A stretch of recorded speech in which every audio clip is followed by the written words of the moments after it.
Mga good news, at news. bad news. Bad news. Lilinawin, sisimplihan, pagagaanin, pasasayahin natin.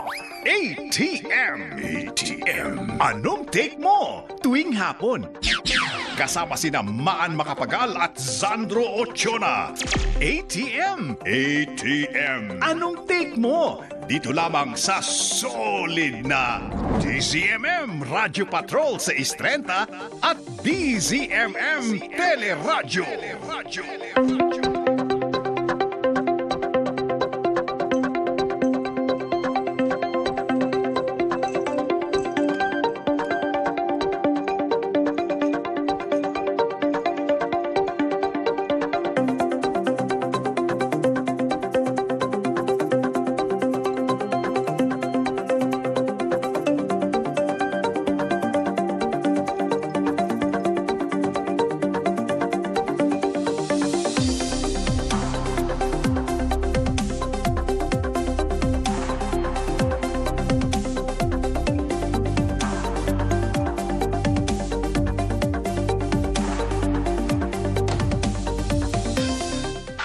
ATM. ATM.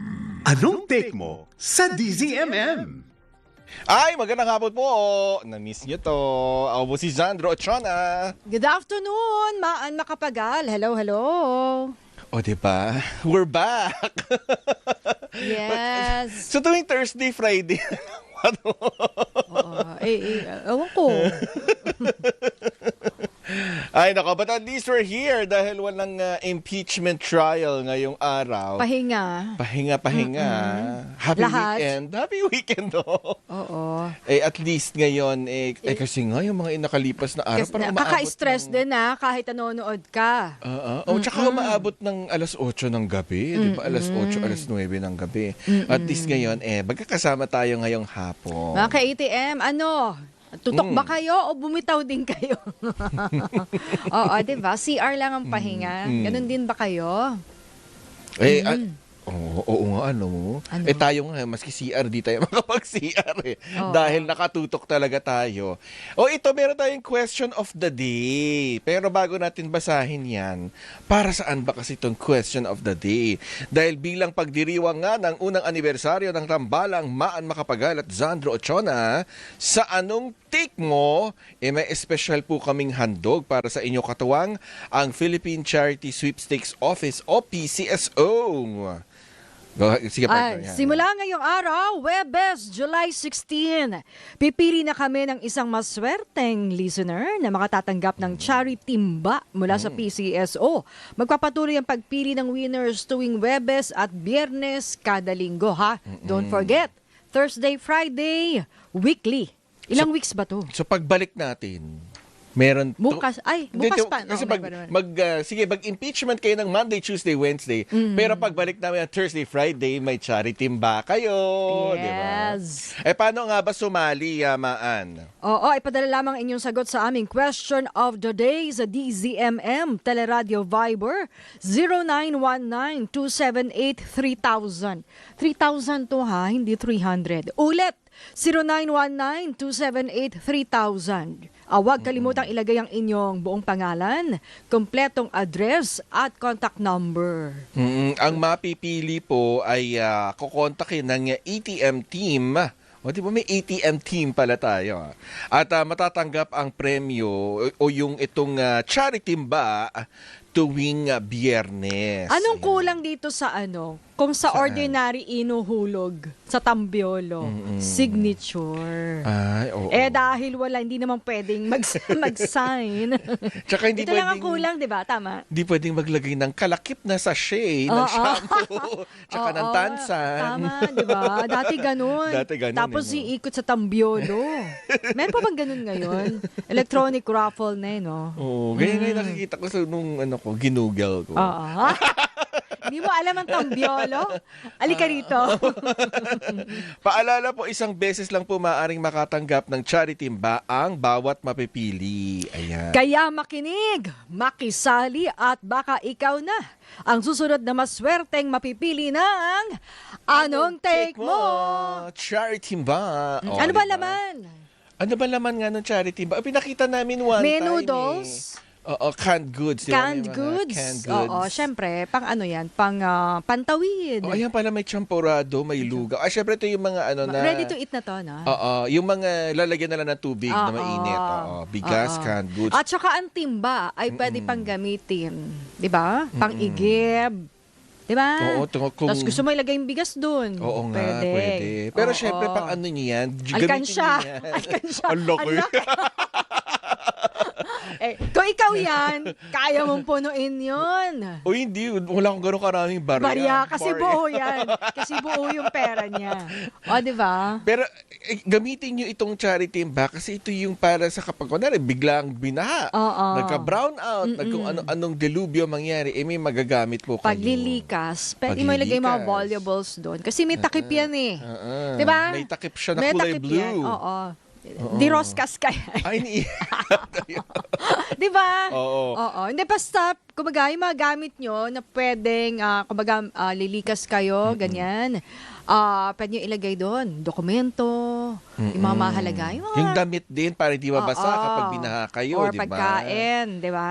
Oo. Kaya, naku swerte nyo meron kayo nga. Pero, bago nga kayo makasali dyan sa charity ba, kailangan mag-participate kayo sa ating question of the day. At Ano bang paano question? pala yun? Paano pipiliin? Kung sino yung best Kasi answer? yes. So, paano ang ano doon? Judging. Oo, pipili tayo. Pipili ang tayo. pipili. Yung may maraming palakpak. Oo. Ganon. Oo. Tsaka yung, actually, yung dapat nga dami, ay, hindi na pala Hindi naman uso yung- pinakamahaba. Hindi na pala uso yung 2366 dati, 'di ba? Pwede text votes. Oo, Iba na text pala votes. ngayon, Oo. Yung palakpak na lang dito sa studio. Oo, galingan nyo Papakinggan na lang. namin. Kaya galingan nyo yung mga ipapadala nyo. Hindi yung pahabaan. Oo. Kundi Papadala ano nyo. ba? Palaliman daw ba ng sagot? Oo. O yung witty? Di ba, yung mga ganun kasi. Galingan nyo. Oo. Yung parang world peace, yung pang pageant ba na sagot? Yung, thank you for that wonderful question. Oo. Ano ba raw kasi ang dapat na sagot? Oo. No, Ano ba ano yung yung criteria tanong? for judging? Ang Ano ba kasi yung tanong, partner? Ano ba Ano ang tanong? puntos nyo sa ikalawang linggo ng impeachment trial? Ipaliwanag. Ay, explain further. May ganun. Oo. Hindi, tsaka yung sasabihin, thank you for that wonderful question. Ganyan. I believe. I believe. Can you repeat the question, please? Yun ang lagot. Lagot. Oo, yan. Kaya sagot-sagot na, sali-sali na. Oo. Kayo ba ay may ang tawag doon, yung card, scorecard? Oo. Oo, di di ba? ba? Paanong puntos nyo? Oo. Malabo pa rin, di ba? Kapag may mga magagaling talaga, sa paanong paraan? May follow-up question. oh. Follow-up question. Ano ibig mong sabihin sa pagpupuntos? Oo. Tayo pa tuloy ang sasagot. Oo, tapos- Tayo magkaka-charity ba ngayon? Dahil dyan, wala kay charity ba kasi kami na ni Ma. Hindi, kaya ayusin nyo rin yung tanong, sabi ng mga taga-ATM. Diba? O siya, o bago tayo, o dali, mag-isip-isip na kayo ha, habang nakikinig kayo dun sa mga ini-interview namin ngayong hapon, mag-isip-isip na kayo ng sagot nyo at i-text nyo na kagad, i-send nyo na kagad doon sa Viber number na ibinigay kanina ni Maan.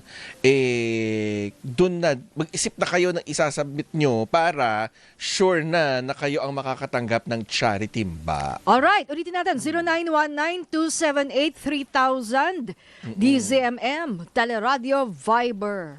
Tapos yun nga, huwag kalimutan na ilagay yung inyong buong pangalan, kumpletong address at contact number. At 2 sachet ng shampoo at bareta. Yun na yun, yung pambalot ng bareta. Ay, nako. O siya, sige, tayo mag-move on na.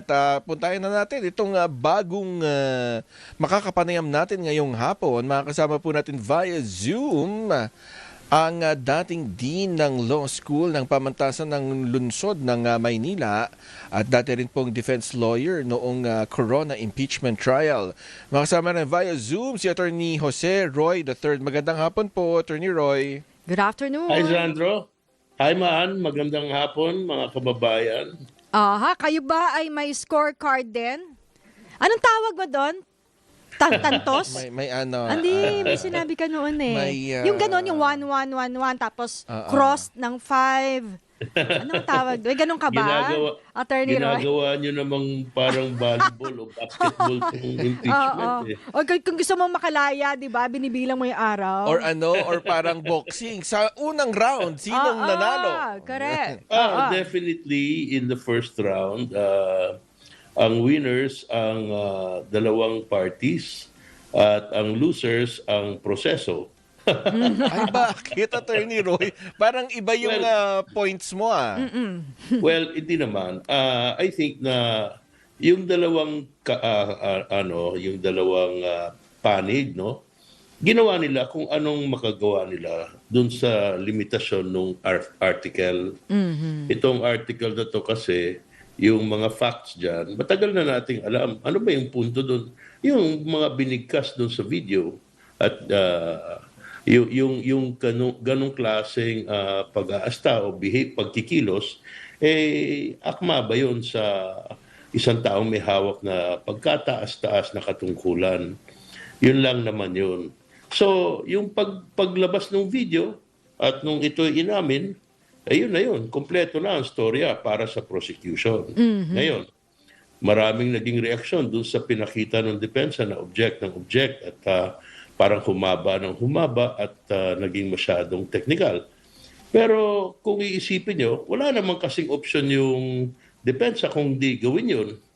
At ipilit na yung mga pagbigkas na yun ay may dahilan at hindi talaga sinasadyang patayin yung presidente. Ito daw ay, dala ng kanyang pang-aapi at siya natatakot daw para sa nalagay sa panganib yung buong pamilya nung vice-presidente. So yun ang pinalalabas nila na pag tinignan daw sa ganung perspektibo, di parang freedom of expression to. Meron siyang kalayaan na magsalita kung anong gusto niya sabihin. Nagkomplika yung paglitis dahil nagkaroon ng pagpipilit na patunayan na may krimen. Hindi naman yun ang punto dito. Napunta pa sa inciting to sedition, conspiracy to commit murder, hanapin pa yung assassin kung ano-ano. Hindi na po mahalaga yun. Betrayal of public trust lamang ang kailangan na ipakita ng prosecution. Tama, meron ding ibang ground yung violations of the Constitution, other high crimes. Pero papasok naman ito sa pinakasimpleng elemento niya doon sa betrayal of public trust. Gaya nga ng sabi ko, ito bang pagkilos na ipinakita at ginawa na nilagay pa sa internet para makita ng lahat. Ito ba in-expect natin mula sa isang vice-presidente? Karapat dapat ba kahit saan sa mundo, kahit anong bahagi ng kasaysayan, karapat dapat ba para sa vice-presidente na magbanta o magbigay ng na pagbanta sa buhay ng kanyang pinanumpaan na proteksyonan at tulungan at palitan kung sakali? Parang hindi maganda, di ba? So yun po yung issue doon. Now, ano nangyari? Well, unang-una kasi yung dalawang nilabas na witness ng prosecution, mga taga-NBI, at sinabi, ito daw ay mga expert witness. Ang naging problema ngayon, binomba ngayon ng depensa at parang gustong palabasin na hindi mga tunay na eksperto. Ang nakalimutan nila, bukod sa meron itong nalalaman tungkol dyan sa mga pag-imbestiga, whether digital or sa kung ano doon sa pag-interrogate, no? Sila rin ay eksperto na magtestigo. Parating nagtitestigo ng mga yan. So hindi mo mabubulagayan ng basta-basta. Bumaba na nga doon sa punto na pati yung maliliit na pagpuna doon sa mga affidavit, yung mga typographical errors, lahat yun. Ang gusto sanang palabasin ng depensa, pangkalahatan ng ang kabuuan ng sistema ng gobyerno natin ay kinakalaban si VP Sara at inaapi. Diba? Yun ang gusto nilang itukoy. Pero ganun pa man, hindi pa rin magbabago na siya ang unang nagbigay nitong mga banta sa laban kay Presidente, sa kanyang asawa, at pati na rin sa pinsan niya na at that time, speaker. Ano? Ngayon, kung isipin mo, kung meron isa man tao na gustong pangalagaan at protektahan ng buong republika, edi yung presidente ng Pilipinas yun. Tama ba kung ikaw isang mataas na opisyal ng gobyerno na mag-publicly, no, magdeklara ka na gusto mong patayin to, pugutan ng ulo at iba pa. Bukod pa doon, yung paggamit ng mga salitang siguro hindi bagay, hindi ka dapat na bahagi ng mga public statement ng isang opisyal. Sa 11 kasi 11 days, 'di ba, yung inalat para sa Article 4. So 6 days na, 6 trial days na, no? Tingin niyo matibay na yung ebidensya, but kompleto na nailatag ng prosecution? Yes. Wala nang kailangan idagdag pa. In fact, ang isang sanang nangyari doon, kung ang isang alternatiba doon, imbis na ipaglaban yung konteksto na sinasabi, sana sa pauna pa lang inamin na yung video na yan. Inaamin, may video ganyan. Inaamin namin, merong mga affidavit na ganyan. Inaamin namin na nagpumilit na manatili doon sa detention area. Tama na, hindi na kailangan pakinggan yung mga testigo na yan. Maaari bang mag-oral argument na lang kami? Kami na lang ay magdidiskusyon. Kung ito ngang mga inamin namin na ebidensya ay humahantong doon sa tinatawag na betrayal of public trust. Kung sana'y ganong ginawa, hindi na sana paulit-ulit pinalabas yung video at dumiretso na sila kaagad sa argumento. Kung ito ba ay nangangahulugan na may betrayal of public trust.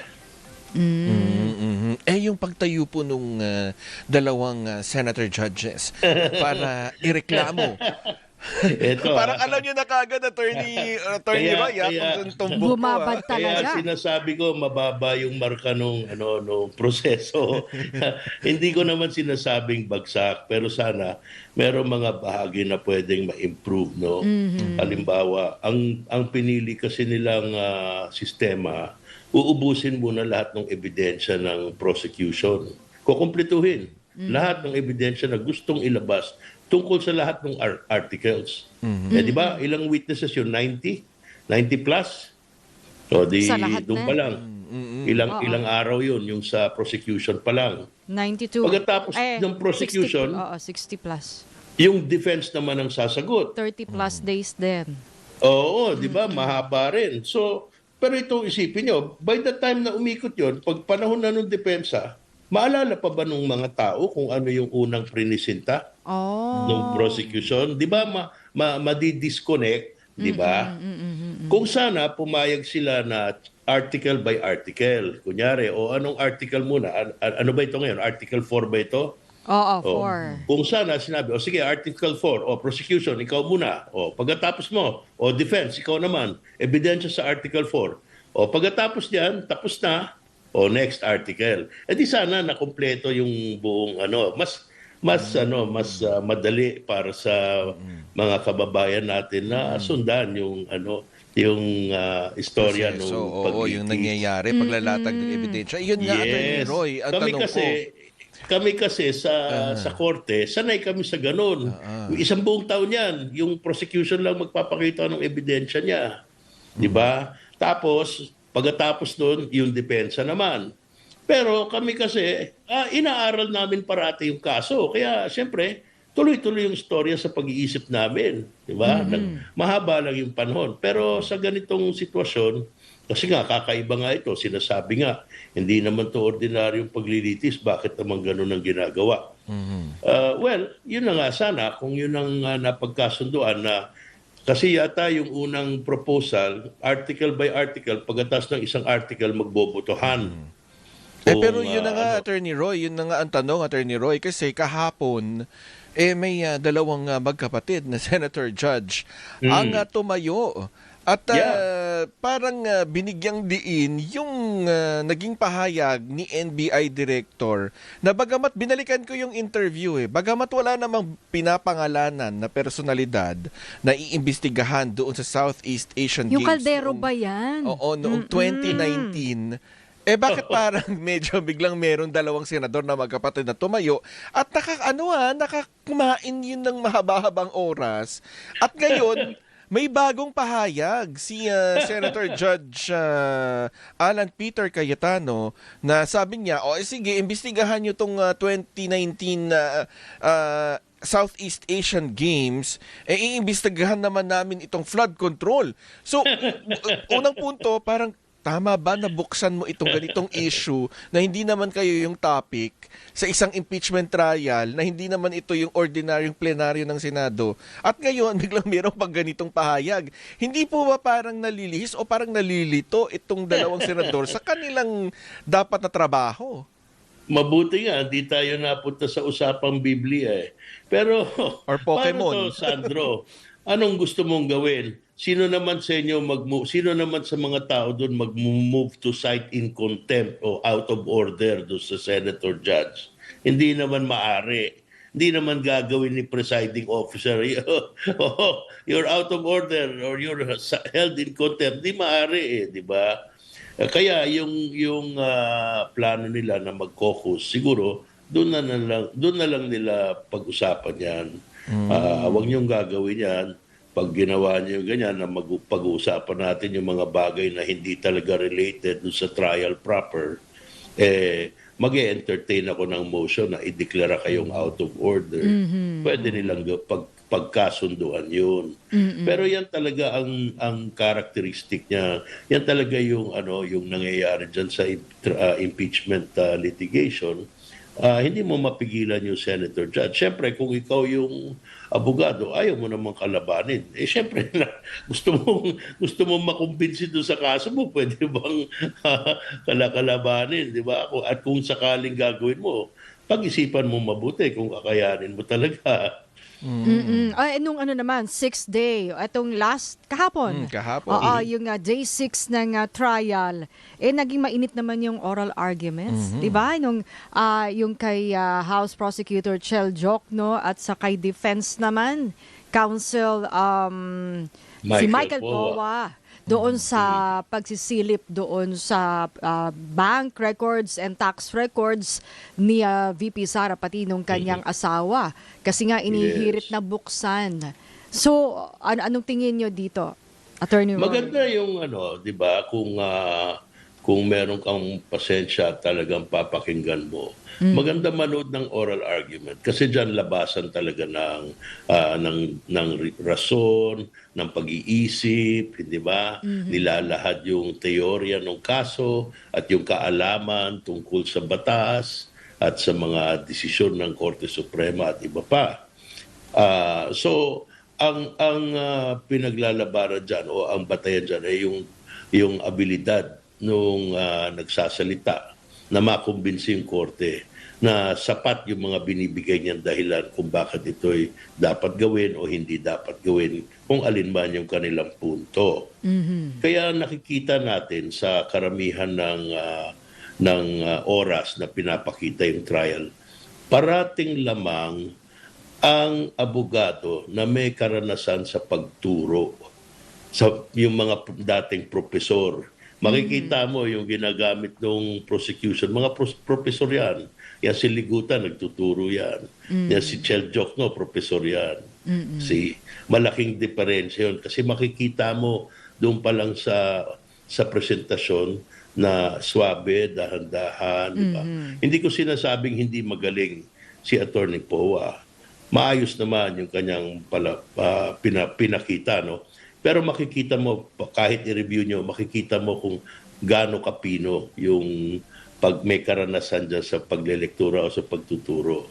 Yun napapansin ko, parang mas madali para sa dating profesor na makumbinsi yung tagapagkinig sa kanyang mga sinasabi. Pero ang tanong, Attorney Roy, ng mga netizen, ano raw ba yung mananaig? Yung bank secrecy law, yung privacy law, o yung impeachment court? Pagdating sa pagbubukas niya. Balik muna tayo doon sa previous article. Dahil sabi ko, lamang na lamang yung prosecution doon sa sa nilalaman. kahit na kung ako bilang tagapanood, mas kumbinsido ako doon sa kaso na nilahad ng prosekusyon. Ako ha. Pero hindi naman nangangahulugan na panalo na yun. Alam nyo naman, may politika pang halo yan. Diba? So, pumunta na tayo dito sa next, yung bank secrecy. Ito'y tapos na. Napag-usapan na ito ng panahon ni Corona. Wala na yan. Pwedeng buksan lahat yan. At saka ang dehado na naman ang vice-presidente dito. Kasi ang mga issue na yan, matagal nang naibunyag sa publiko yan. Ang susunod yata itong confidential funds, hindi ba? Tama ba?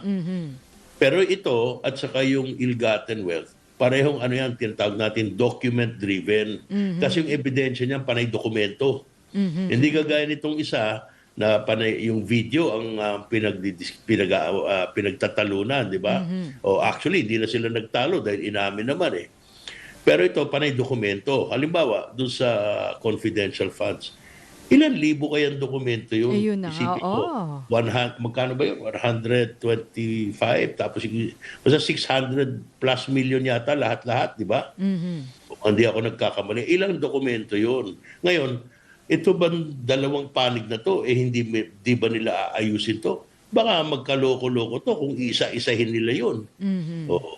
Siguro dapat maging maginoo yung depensa at imbis na tutulan ng bawat dokumento, which kung tayo nasa harap ng ordinaryong korte, yun talaga gagawin ko.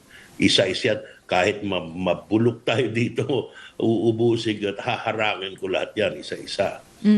But yung alternatiba doon, pwede naman kasi sila magkasundo. O ito ba, ibig mo ba sabihin lahat ng dokumentong ilalabas ng prosekusyon, peke? Siguro naman, mahirap naman mangyari yun, di ba? Pero, meron mga iilan na alam na natin na controversial o yung talagang nakakapagpaisip, di ba? Yung may hawak yung meron nakikita yung pangalan ni Piatos, yung mga ganon. Lumabas na lahat yan eh. Alam na rin ng publiko yan. Meron nga yata dyan dokumento, ang pangalan, Jokno eh. So, kung ako si Congressman Jokno, tutugisin ko talaga yun. Di ba? Ang sinasabi nga, Attorney Roy, tinatabunan daw kasi. Kaya daw ito pinag-uusapan, itong impeachment trial, tinatabunan yung issue ng flood control. O di sige, pag-usapan natin. Sa tingin niyo po ba, itong si Bonoan, dapat maging star witness? Well, alam mo, Sandro, buti nabanggit mo yan. I don't think papayagan ng Sandigan Bayan. Hindi yata tama yung pagkaintindi ko sa gusto nilang gawin. Dalawa yung, ang tamang proseso kasi dyan, tinatawag na gagawin siyang state witness. No? So, i-withdraw tatanggalin siya bilang akusado, tapos gagawin siya state witness, bibigyan siya ng immunity. Pero yung immunity na yan ay para lamang dun sa kasong yun. So pwede siya maging state witness kung magbibigay siya ng ebidensya laban kay Senator Estrada. At kung yung ebidensyang ibibigay niya ay kinakailangan talaga upang mapatunayan yung mga paratang laban kay Senator Estrada. Bukod pa doon, ang sinasabi ng batas, hindi dapat si Ginoong Bonoan ang pinaka-guilty. Okay? Ang pagkaintindi ko, kinukuha yata siyang testigo, hindi laban kay Senador Estrada, kundi laban kay Martin Romualdez. Ibang kaso yun, di ba? So, hindi po pwede. So, yun ang Rule 119 ng Rules of Court, no? Rule 119 yun, yung withdrawal. Para pero, Attorney Roy, yung... Ang gagawin ng ombudsman, hindi yun. Ang gustong gawin ng ombudsman, amyendahan yung impormasyon laban kay Senator Estrada at tatanggalin ngayon si Ginoong Bonoan. Hindi na siya akusado. Gagamitin na lamang siyang testigo. Pwede ba yun? Yun na nga doon nga ako nagtataka kung paano nila pipilitin yun. Kasi kung ako sa panig ni Senador Estrada, tututol ako. Hindi ba? Sasabi ko, kinulong niyo ako dito at ang sinabi niyo, kami dalawa ni Bonoan ang may sala dito. So naghahanda ako para depensahan niyang akusasyon na yan.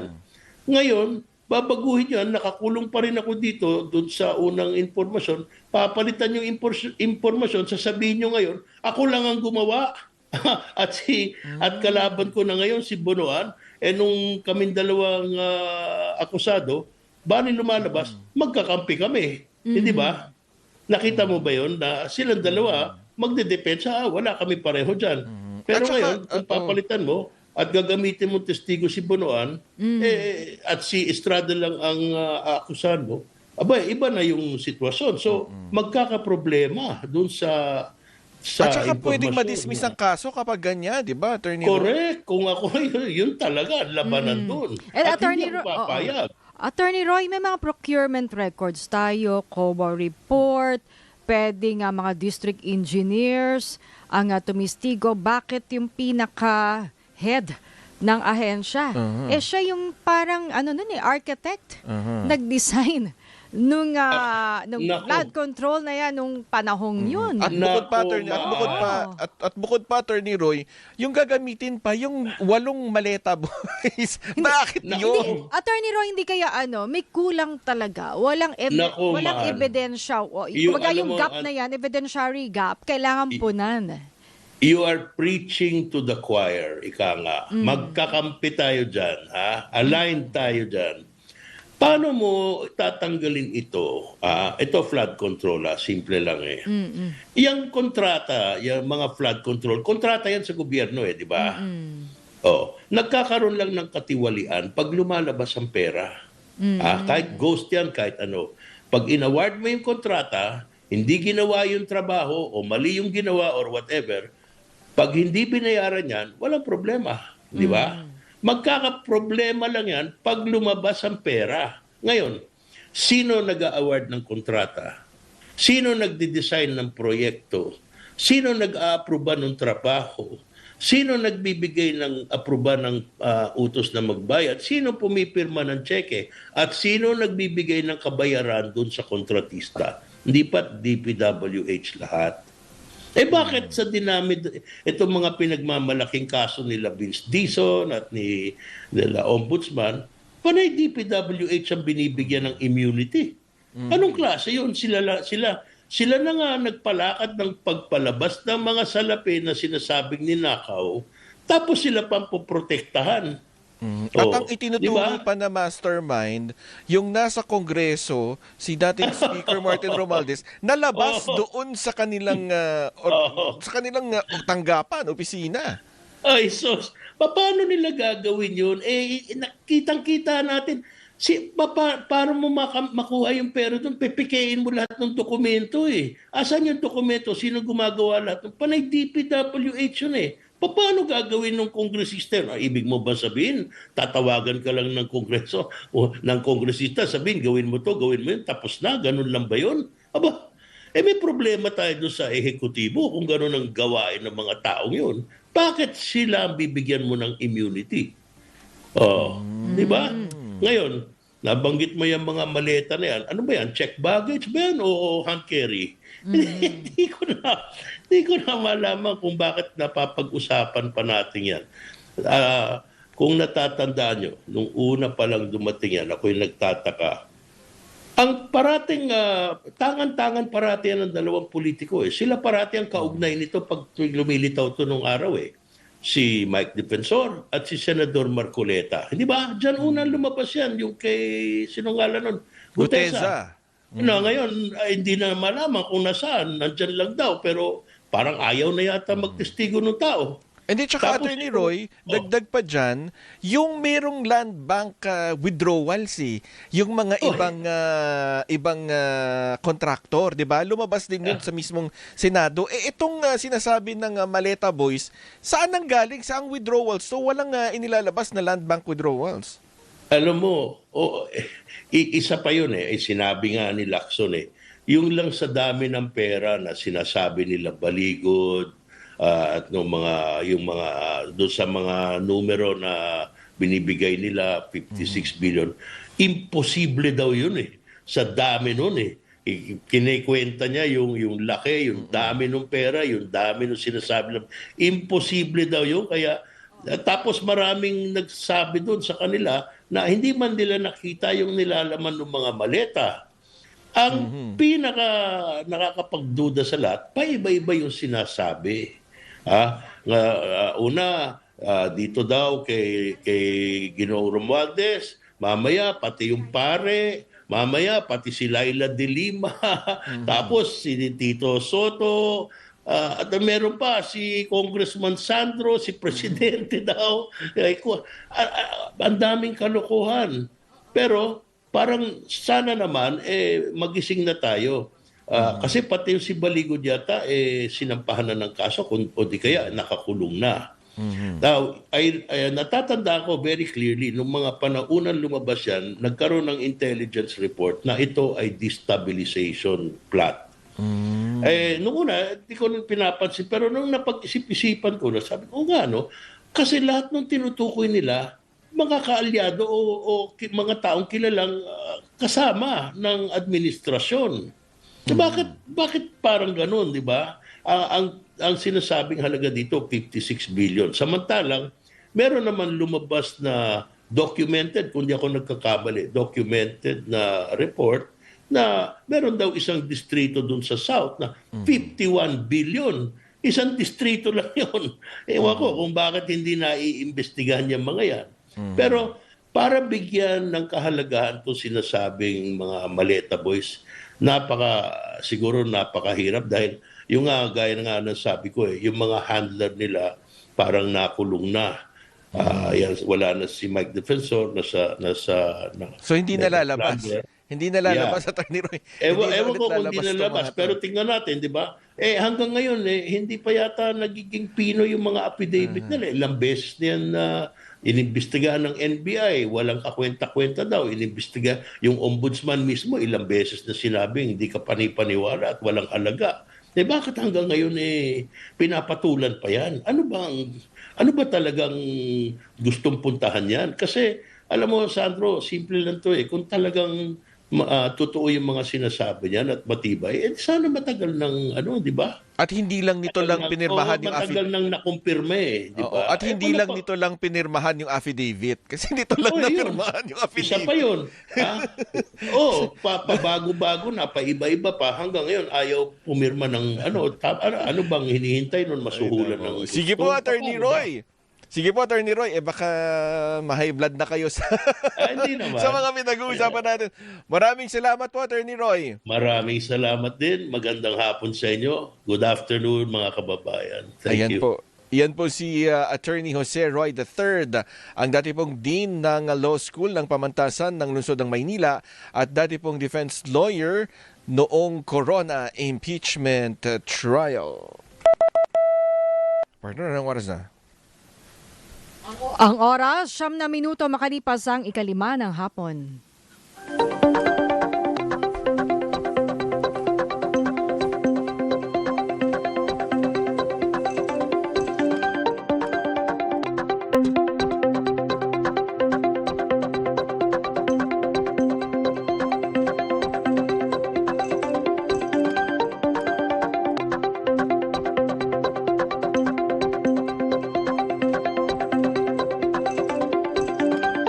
ATM.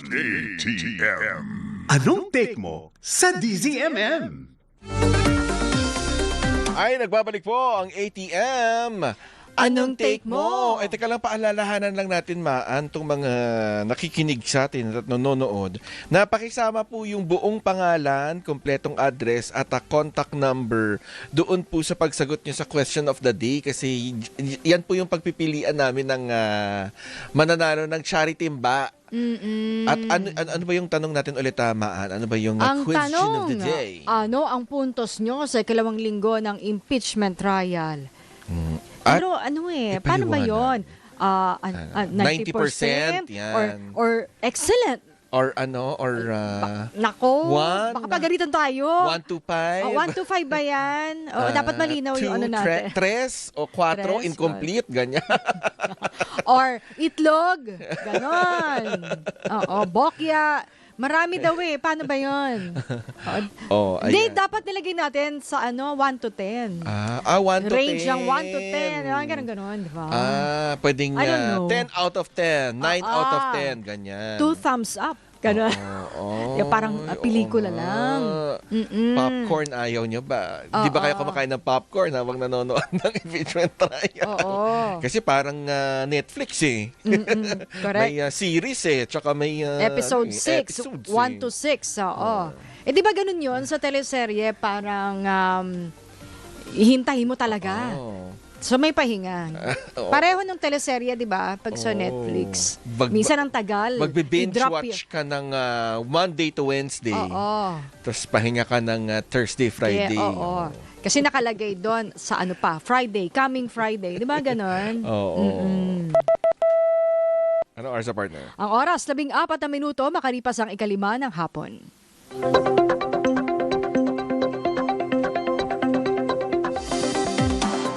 Ito, kausapin na natin ng susunod nating makakapanayam ngayong hapon.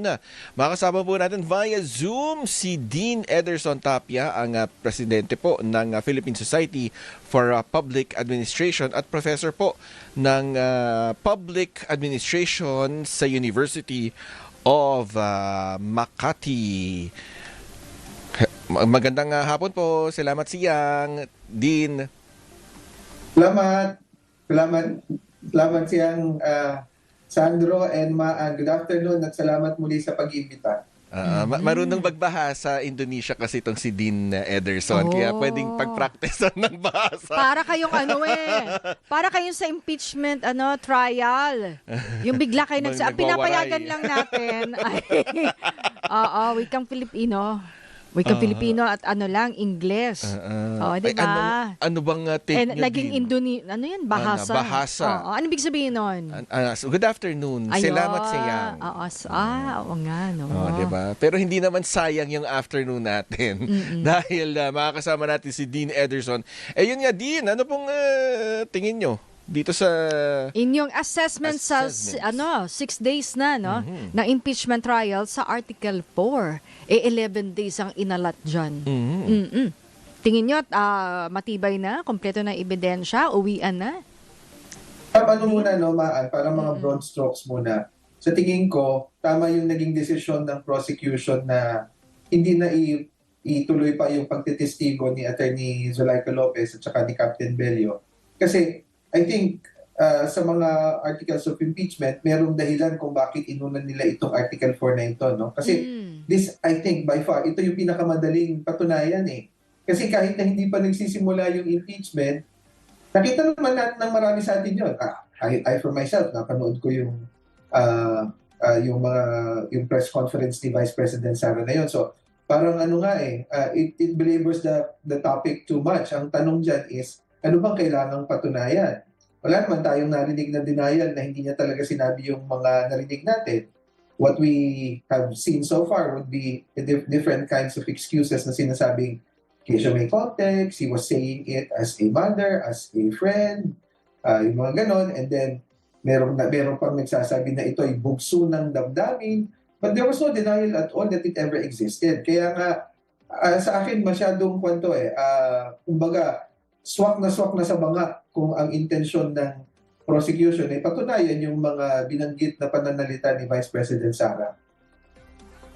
So pwede nang para sa inyo ay okay na siya, uwian na, pwede nang tumawid sa next article. Dean. I think that was a good tactical move on the part of the prosecution kasi isa din sa mga kailangan nating bantayan dito, Maan. Remember, the impeachment case, pagdidesisyonan niya ng mga senador. But never exclude the public from the equation. At alam natin, kamukha nung nabanggit natin, whether they look at it as Senate flicks or kung anumang episode ng kanilang telenovela na sinusubaybayan, kasali sila sa equation. Hindi natin sila pwedeng alisin. And the problem is if you become too technical, if you stretch it too much, saying the same things, baka mawalan ng interest yung taong bayan. And that is very dangerous. Kasi pag yun, kung mag-uusap na lang dito mga abogado, at kung ako tatanungin, hindi yan nararapat sa isang demokrasya. Oo, tsaka umuunti na nga daw yung laman na upuan, no? Sa plenaryo. Din tapi. Ibig sabihin, dahil nga technical lang yung usapan, hindi rin nakakasunod yung ating mga kababayan. Tama yun, hindi nakakatunod even yung mga witnesses, yung mga nanonood, mga spectators doon mismo sa Senado, at pati na rin siguro yung mga sumusubaybay sa kanilang mga tahanan, no? Isang bagay na pwede natin banggitin dyan, is the temptation to make it over-judicialized. Sa tingin ko, hindi tama na ang mga nag-uusap lamang sa equation na ito ay mga abogado. Totoo, ang impeachment ay isang prosesong legal. Pero hindi yan purely legal. Meron niyang constitutional na component. At babalikan natin palagi kung ano yung dahilan kung bakit merong impeachment. Para magkaroon tayo ng pagsusuri kung ang isang impeachable official ba ay dapat magpatuloy pa sa kanyang tungkulin, kung ano man ito. So, yun ang pinakadulo ng impeachment, no? Beyond the legal questions that are being thrown by lawyers in the courtroom, in the impeachment court, yun yung pinaka-importante dito. Ano ba talaga ang issue dito? Ang issue dito ay pananagutan. Ang issue dito ay fitness for public office. Hindi tayo paligaw doon, Alessandro. Yung ating mga senator judges, anong tingin nyo?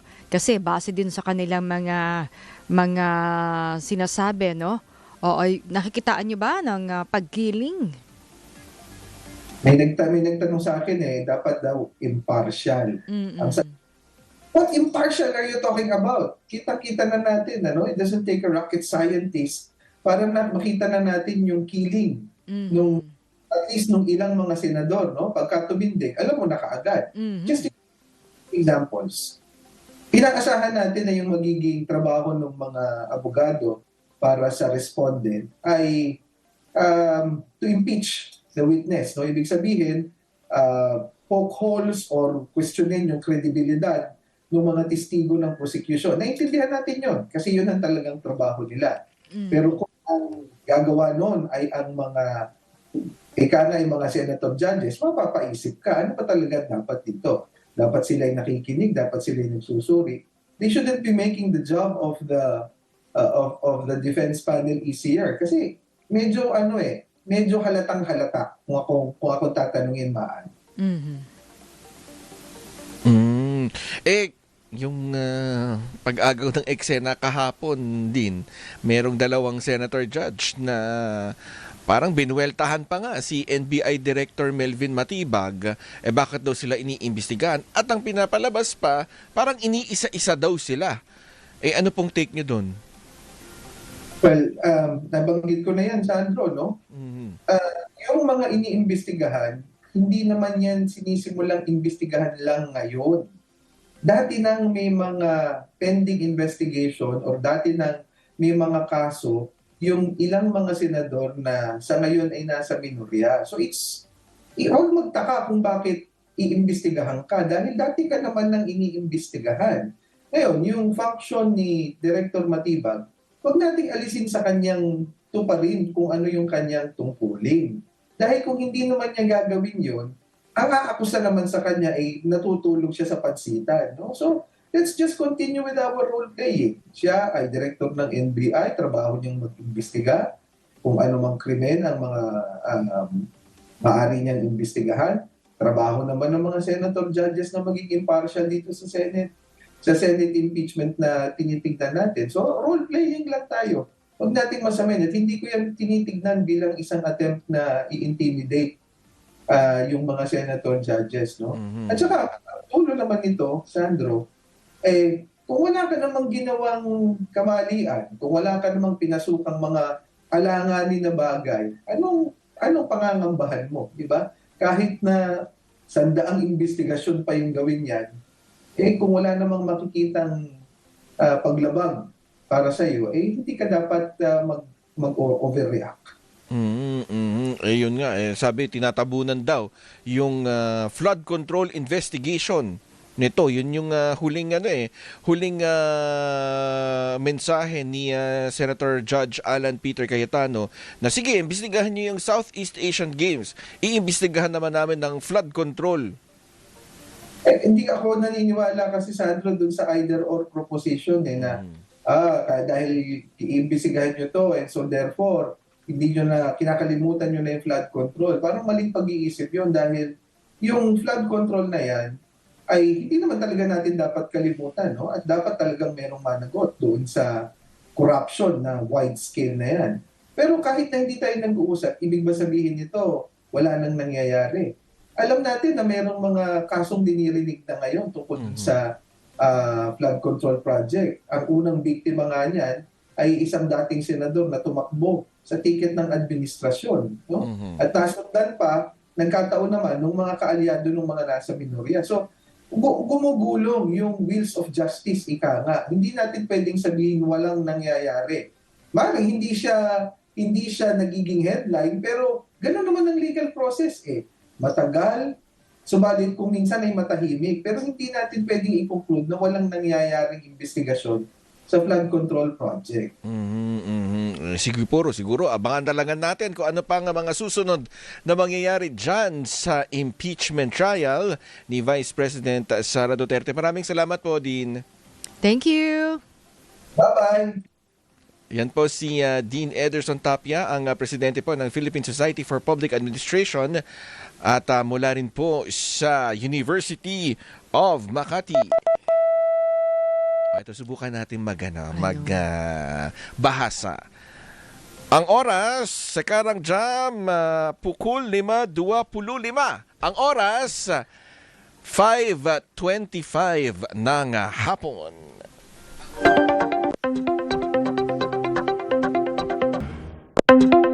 Oy, teka lang, mamili na tayo. Teka, bago pa na tayo Pahabaan mamili naman. ng charity timba. Sabi na pang pageant Ito, Ginalingan. magbabasa ako ng isa, basa ka rin ng isa dyan sa...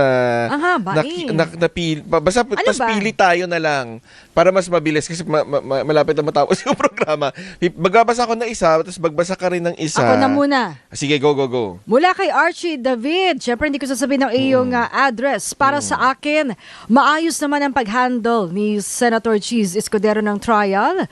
Both sides naman, prosecution and defense, very good naman.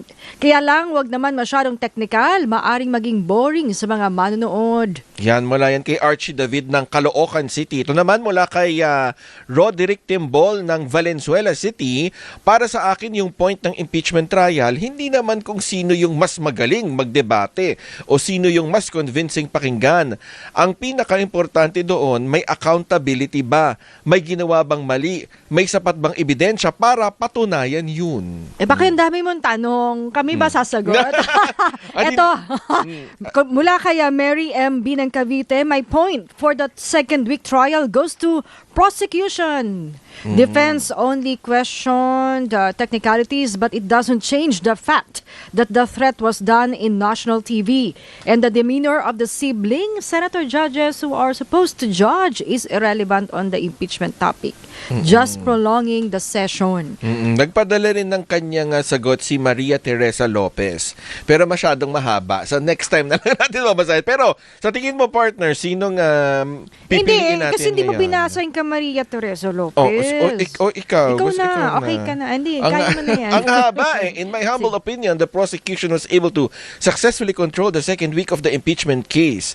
They were able to establish that the utterances of VP Sara were indeed grave threats and incited sedition, thus tantamount to betrayal of public trust. Through the defense made effective use of their cross-examination. Still, prosecution scored big time. However, in this exercise, ultimately, the Filipino people is the real winner. Diba? Mabuhay ang sambayan ng Pilipino. In short, mabuhay ang sambayan ng Pilipino. Sino pipiliin natin, partner? Ikaw. Ano yan Harapin niyo lang si Sandro Ochona. Parang sa pag-claim ng parang charity si Roderick Timbol. Parang bakit? mas gusto ko siya. Kasi sabi niya, para sa kanya nga daw, yung point ng impeachment trial, hindi naman kung sino yung mas magaling magdebate o sino yung mas convincing pakinggan. Ang pinaka-importante doon, may accountability ba? O may pananagutan ba? May ginawa bang mali? May sapat bang ebidensya para patunayan yun? Diba? Pero parang tayo yung tinanong niya Oo. Ay, binabati ko lang si Leonard Postrado. Oo, ng Senate Secretariat na nakikinig, nanonood. Uy, hello sa inyo dyan. Oy, pahinga kayo ngayon. Paano? Abangan na lang daw, Sir Robert Timbol, ang message ni Abby. So si Abby... Oh, timbol tapos timba. Ay, magkaano. oo, charity timba. Oh, ano yan? Ang daming alam. Oo. Ay siya, paano? Kumakaway-kaway na si Abby. Congratulations. Oo. Bye! Bye!